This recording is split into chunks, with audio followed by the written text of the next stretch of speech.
The Portland Trailblazers have quickly become one of my favorite rebuilds to see in the NBA. While they haven't necessarily hit a height of the Orlando Magic or obviously the Oklahoma City Thunder, I think this Portland team is showing legitimate signs of steps to come to becoming that kind of team, to knock on the door of the playoffs or the play-in, to really make teams on a night not just go, oh, we're playing Portland, we're okay. No, you're going to respect and you're going to fear this team, and we're back. Another episode of the Rebuild Report by your boy, Amster Knows Hoops. So let's get right into it. And we have to start with who I think right now is the centerpiece of this rebuild, and that is Deni Avdija. I genuinely believe that the way Deni Avdija has continued to improve year after year, not just on his three-point game, but on becoming a legitimate facilitator and passer, the way that he has grown his game is important for this rebuild. Because, again, I believe the way that Deni has been working has been remarkable. Because, again, he's giving you two-way play that not a lot of players in this league can provide on a night-in, night-out basis. I think his offense is becoming a consistency, and quite frankly, I think it is the most consistent offense on this Blazers team right now. Scoot obviously can provide some passing and playmaking. Shaedon Sharpe can provide a scoring punch. But Deni's giving you everything. He can pass and play make. He can score just as good as just about anybody in the league sometimes. He can do everything. And when you have a jack of all trades as the current center of your rebuild, what more do you really need to ask for? And at that point, this rebuild is already looking bright. Because not a lot of guys, not a lot of rebuilds right now have that consistency amongst one of its best players. I think is important because the other players are going to learn to adapt and be like that. So for Deni to sort of right now at least be that centerpiece, I think is huge.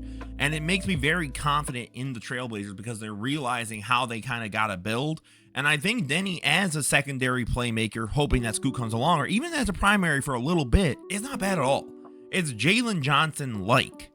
And I don't think Deni gets that same amount of respect as Jalen Johnson does. And I think it's because he's in the West, where there's KD and LeBron and all of these wings, that if he was in the East, I think we would look at him like Jalen Johnson, maybe a little better, to be honest. I genuinely believe the way that Deni Avdija plays, I think this guy can be something very special, and I think that already makes me feeling very positive about this rebuild.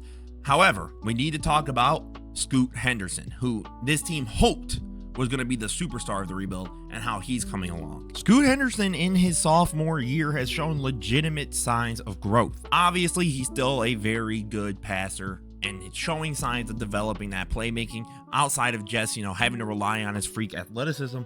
I think what's even more important is the three ball. So last year in his rookie season, he shot 4.3 threes a game at 33%, which is horrible for his, at least the volume. 35% on about 4.5, so about 5 a game. But again, I think what's interesting is this is with a minute reduction, right? This is with him not starting as much. This is with him having to take more of a backseat, which is a bit of a negative if you're the Blazers, right? Because this guy you took second overall, this is the guy you were hoping was going to be the guy, or third overall, my apologies, not second. And because of that, now you're sort of fighting the hope that he's going to be a legitimate starter on this team. And I think he will be. Now that Simons is gone, your starting lineup should basically be Scoot, Shaedon, Deni, and then Jeremy Grant for now, unless you trade him, and then Klingon. But either way, that's your starting five. And I think Scoot's going to look better just because I think he has that confidence now. And he knows he doesn't have to be a scorer. He can be, again, just a facilitator, playmaker. And he, again, I think that's important for a team to have sometimes. Not everyone can be a superstar. Not everyone can score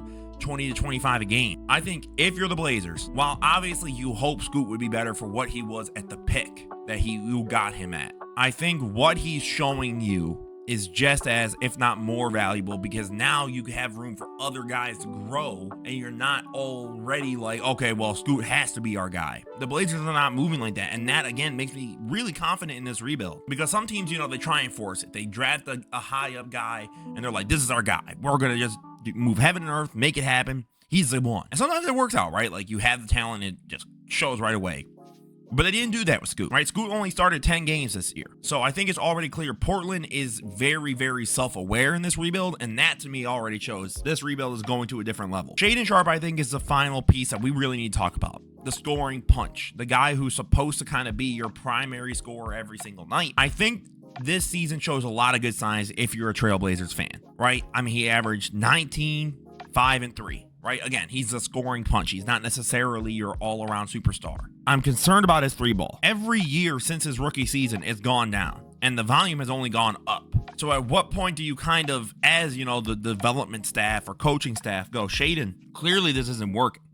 Whether it be the kind of threes he's taking, whether it be how he's getting to his three ball, whatever it is, it's not falling. And as a rebuilding team, I get it. You want to get through growing pains, but there's also a point you can't run into a brick wall, right? Like, if Shaedon this year is around the low 30s again at 6 or 7 to 10 from three, guys, it's okay to pull over a young player and go, we need to either figure out what's going on with this jumper, we need to stop taking as many threes, or we need to find a better way to get you as a scorer, like to make you even better. Because again, I think Deni is right now their centerpiece. He is the all-around guy. I think that Henderson is meant to be their big playmaker, their passer, their facilitator. But I think at the end of the day, he has to crack 20.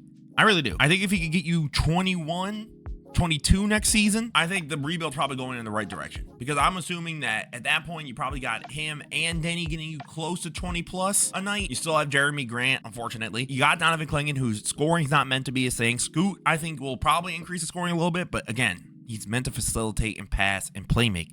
Shaedon Sharpe, I think, has to find a way to develop his overall scoring ability, because again, his field goal percentage is immaculate. That's what you want. 45%, that's very, very good for a scoring first guard. So always, guys, the rebuild report, you know how it goes. I always end this with a letter grade, and I'm giving the Portland Trailblazers an A. I think with this current rebuild, the Blazers look like they're really primed to start off, and I think they can make the play-in this year. I really do. Do not be surprised if at the 10 seed, you got the Portland Trailblazers, a 9 seed.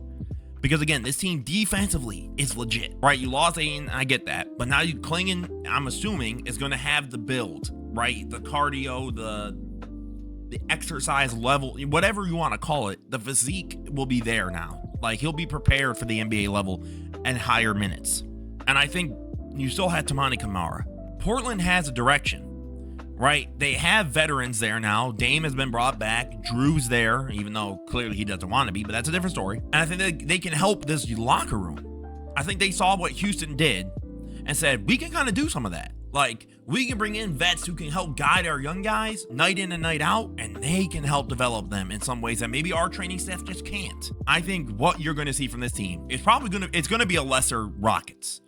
They're going to try and slow you down. Deni and Scoot are going to get going in transition. And when you get into the half court, you got to trust the ball in Shaedon Sharpe's hands and hope he can get you some buckets. But I think you're going to see Donovan Clingan become more involved. Yang Haas in there. I think this team is looking very legit, you guys. I think this team is going to be a lot of fun to watch. I'm giving them an A. First episode of the rebuild report for this offseason. I gotta be real. Like, this is one of the rebuilds and one of the teams I genuinely might have to tune in and watch more. And that to me is when you also get an A. When you make me want to tune in and see how the rebuild's going along, that is where I know a rebuild's starting to really go in the right direction. So as always, guys, this is M for Nose Hoops. Let me know what you guys think down below. Are you happy the rebuild report is back? And if so, what would you grade the Portland Trailblazers? As always, guys, this is M for Nose Hoops. Don't forget to leave a like, comment, subscribe. Have a beautiful rest of your day, guys. Peace out.